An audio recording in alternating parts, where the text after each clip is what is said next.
আসসালামু আলাইকুম প্রিয় শিক্ষার্থী বন্ধুরা, তোমরা সবাই বোর্ডে দিকে লক্ষ্য করো। বোর্ডে একটি সমস্যা দেওয়া আছে, ঠিক আছে? এই সমস্যাটির সমাধান এখন আমরা ইনশাআল্লাহ করব, ঠিক আছে? তো এই ত্রিভুজাকৃতির সমস্যার সমাধান এখন আমরা ইনশাআল্লাহ করব, ওকে? তো দেখো, তোমরা লক্ষ্য করো, একটি শ্রেণীতে 42 জন ছাত্র এবং 25 জন ছাত্রী আছে। ছাত্রছাত্রীদের কয়েকটি দলে ভাগ করে দেওয়া হলো, যাতে প্রত্যেক দলে ছাত্রছাত্রীর সংখ্যা সমান থাকে এবং কোনো ছাত্রছাত্রী অবশিষ্ট থাকে না। এটা উদ্দীতাংশ এতটুকু, ঠিক আছে? এখান থেকে নিয়ে এতটুকু উদ্দীতাংশ। এবার প্রশ্ন দেখো, শ্রেণীতে মোট ছাত্রছাত্রীর সংখ্যা কত একটু বের করবো। তারপরে ছাত্রছাত্রীদের সর্বোচ্চ কয়টি দলে ভাগ করে দেওয়া যাবে সেটি বের করবো। তারপরে প্রতি দলে কতজন ছাত্রছাত্রী থাকবে সেটি বের করবো। নম্বরটা আমি লিখে নিতে পারি, কে ভালো করে লক্ষ্য করবে। তাহলে শ্রেণীতে মোট ছাত্রছাত্রীর সংখ্যা, আমি তোমাদেরকে বলবো জায়গা না হওয়ার জন্য বা জায়গা হবে না তার জন্য আমি কি করছি, সংক্ষেপে লিখে নিচ্ছি। তো তোমরা কিভাবে লিখবে, ছাত্রছাত্রীর সংখ্যা, ছাত্র কত সংখ্যা লিখবে, তারপর ছাত্রছাত্রী লিখবে, ঠিক আছে? লিখে তারপর লিখবে ছাত্রছাত্রীর সংখ্যা, ঠিক আছে? বুঝতে পারছো? ওকে, তাই লিখে দিচ্ছি তোমাদেরকে, তোমরা বুঝতে নাও পারো। তো শ্রেণীতে মোট ছাত্রছাত্রীর সংখ্যা কত লিখবো, ঠিক আছে? তাহলে লিখবো ছাত্র সংখ্যা, ছাত্র সংখ্যা কত লিখবো দেখি? 35। হ্যাঁ, 35। 42। এটা আমি লিখে, হ্যাঁ 42। তারপরে ছাত্রী সংখ্যা, ঠিক আছে? এটা বললাম না লেখার জন্য। ছাত্রী সংখ্যা তোমার কতজন? 35 জন, ঠিক আছে? 35 জন। এবার লিখো মোট, ঠিক আছে?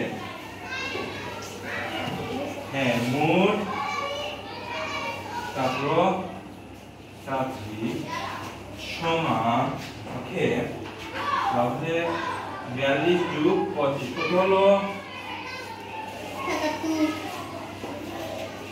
5 দিয়ে 7, তাহলে 3 7 77 জন। হ্যাঁ, ধন্যবাদ। আর উত্তর কতজন হবে? উত্তর 77 জন, ঠিক আছে? একটা উত্তর ক নাম্বার, এর উত্তরটা শেষ হয়ে গিয়েছে। এবার ক নাম্বারটা আমরা লিখবো, ভালো করে লক্ষ্য করো। ছাত্রছাত্রীদের সর্বোচ্চ কয়টি দলে ভাগ করে দেওয়া যাবে? সর্বোচ্চ, ঠিক আছে? তাহলে আমরা জানি ছাত্র সংখ্যা 42, ছাত্রীর সংখ্যা 35 জন। তাহলে 42 এবং 35 এর কি নিব বলো তো দেখি? গুণনের কি নিব? কি নিব? এটা গসাগু হবে না লসাগু হবে? অবশ্যই গসাগু নিতে হবে। কারণ হলো গিয়ে বলতে সর্বোচ্চ বা সর্বাধিক। যদি সর্বোচ্চ বলে থাকে অবশ্যই কি নিব? গসাগু নেব। আর যদি বলে নিম্নতম, তাহলে কমপক্ষে তাহলে লসাগুটা নিয়ে নেব, ঠিক আছে? এটা ক্লিয়ার? হ্যাঁ, যদি ক্লিয়ার হয়ে থাকে তাহলে আমরা লিখতে পারি 42 এবং 35 এর গসাগুই হবে সর্বোচ্চ ছাত্রছাত্রীদের সর্বোচ্চ কয়টি দলে ভাগ করা যাবে? তাহলে 42 এবং 35 এর গসাগুই হবে সর্বোচ্চ দলের সংখ্যা। কোন কথা লিখতে পারি? 42 এবং 35 এর গসাগু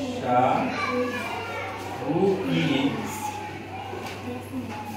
হবে সর্বোচ্চ দলের সংখ্যা, সর্বোচ্চ দলের সংখ্যা, ঠিক আছে? তো 42 এবং 35 এর গসাগু হবে সর্বোচ্চ দলের সংখ্যা। তাহলে এটা দেখো, এটা যদি তোমরা লিখতে পারো দুই নিয়মে লেখা যাবে। গুণনীয় বের লিখতে পারো, আবার ভাগ প্রক্রিয়াও লিখতে পারো, ঠিক আছে? লসাগু যেভাবে করে সেভাবে তোমরা লিখতে পারো। তো আমি দুটি তোমাদেরকে দেখাচ্ছি, একটি লিখে দেখাবো আর একটি আলাদাভাবে লিখে দেখাবো। তো আমরা লিখব 42 এর গুণনীয়, 42 এর গুণনীয়। তাহলে বলো 42 এর গুণনীয় তাহলে বলো তোমরা?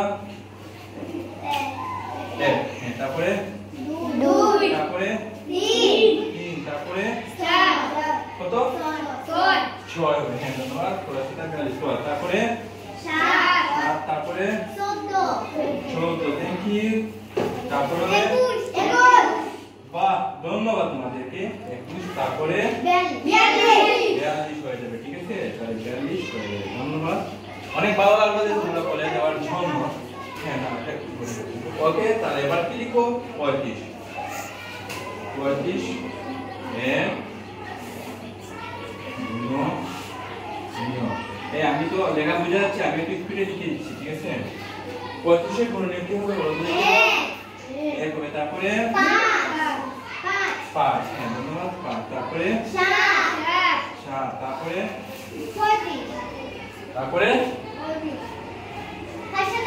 হ্যাঁ 535 যাবে, আর যাবে কোনটা? ধন্যবাদ, এই তো থ্যাংক ইউ। হ্যাঁ, এবার দেখো কি বলছে। তাহলে আমরা এবার কি করব? 42 এবং 25 এর সাধারণ, ঠিক আছে? 42 এবং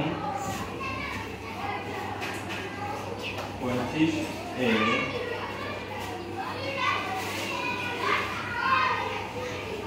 সাধারণ গুণনীয়ক।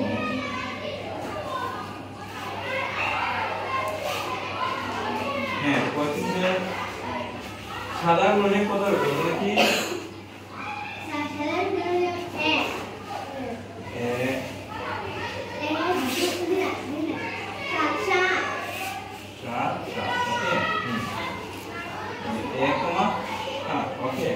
সুতরাং গসাগু নিয়ে, ঠিক আছে? তাহলে 42 এবং 25 এর গসাগু কত হবে বলো তো দেখি? 42 এবং 25 এর গসাগু কত হবে? 7, ঠিক আছে? তাহলে 7টি দলের সবুজ ভাগ করে দিতে পারবে, বুঝতে পারছো? সুতরাং সবুজ 7টি দলে ভাগ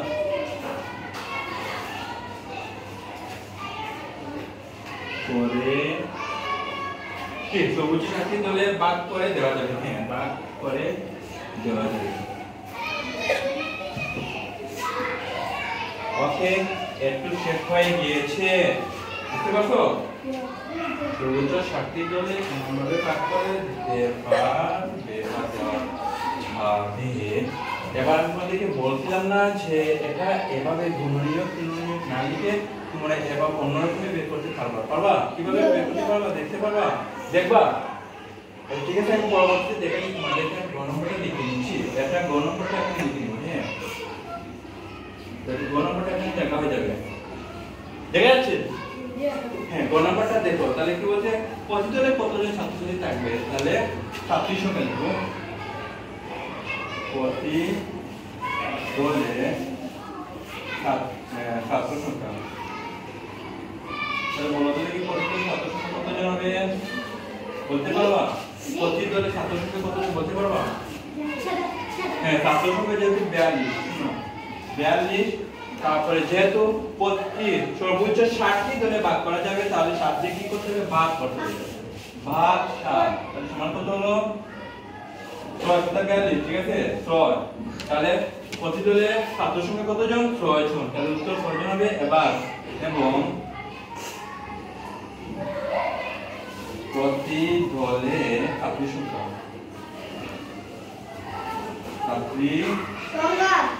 থ্যাংক ইউ। ছাত্রী সংখ্যা কত হবে বলো তো দেখি? ছাত্রী সংখ্যা কতজন বলো তো দেখি? তাহলে 35 ভাগ কত? 7।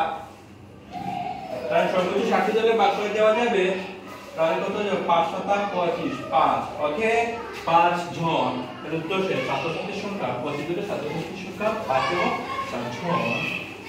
উত্তর হবে কি? ছাত্র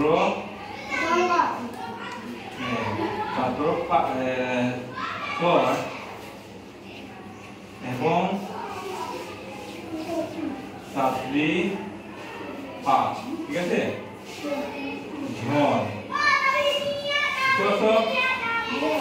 গণনাটা আসলে একদম সহজ, ঠিক আছে? তাহলে এই তো শেষ হয়ে গিয়েছে, বুঝতে পারছো? তাহলে এর উত্তর এখানেই শেষ হয়ে গিয়েছে। তো এবার আমি কি বলছিলাম যে এটা গসার গুণনীয়ক এভাবে গুণনীয়ক না করে তোমরা সবাই ভাগ করে বের করতে পারো। যেমন ধরো আমি তোমাদেরকে এখানে লিখে রেখেছি 42 এবং 35, ঠিক আছে? 42, 35, হ্যাঁ। তো ভাগ করতে কিভাবে বের করতে হয় গসাটা দেখে নাও। কিভাবে দেখো, এটা কত দিয়ে ভাগ দেবে দুটোটাকে, মানে গসাগু গুণনীয়ক না বের করে এবার ভাগ করতে গসাগুলো বের করতে করা যায়। কিভাবে বের করা যায় দেখো, দেখে নাও। তো 42 আর 35 কত দিয়ে ভাগ যাবে, মানে দুটোটার সংখ্যা দিয়ে ভাগ যাবে কত দিয়ে, 7 দিয়ে যাবে, ঠিক আছে? 7 দিয়ে গেলে 6 7 42 এবং 5 7 35। আর কোন সংখ্যা দিয়ে ভাগ যাবে না দুটোটার সংখ্যাতে। শুনো, তাহলে এর উত্তর গসাগু কত হবে বলতে পারবা? 7। গসাগু হবে 7। কারণ হলো গিয়ে শুধুমাত্র মৌলিক উৎপাদক সংখ্যাটা, শুধুমাত্র মৌলিক উৎপাদক নেব, ঠিক আছে? ঠিক আছে, এটা লসাগুর ক্ষেত্রে এটা নিয়ে নেব, তারপরে গসাগুর ক্ষেত্রে শুধুমাত্র মৌলিকটা নেব, ঠিক আছে? মৌলিক উৎপাদকটা নিয়ে নেব, বুঝতে পারছো তোমরা? তাহলে এটি 7, ঠিক আছে? তাহলে এভাবে গুণনীয়ক এভাবে করা যায় আর এভাবে করা যায়, ঠিক আছে? তো এভাবে করা নিলে সমস্যা না, ভালো সাধারণ গুণনীয়ক বের করে নেবা, এভাবে করে নেবা। আর যদি একান্ত সময় না থাকে তাহলে এভাবে করে নেবা, তাহলে দুটোভাবেই হয়ে যাবে গসাগু, ঠিক আছে? বুঝতে পারছো? ওকে, যদি বুঝে থাকো তাহলে তোমাদেরকে অনেক অনেক ধন্যবাদ। ভালো থাকো, সুস্থ থাকো।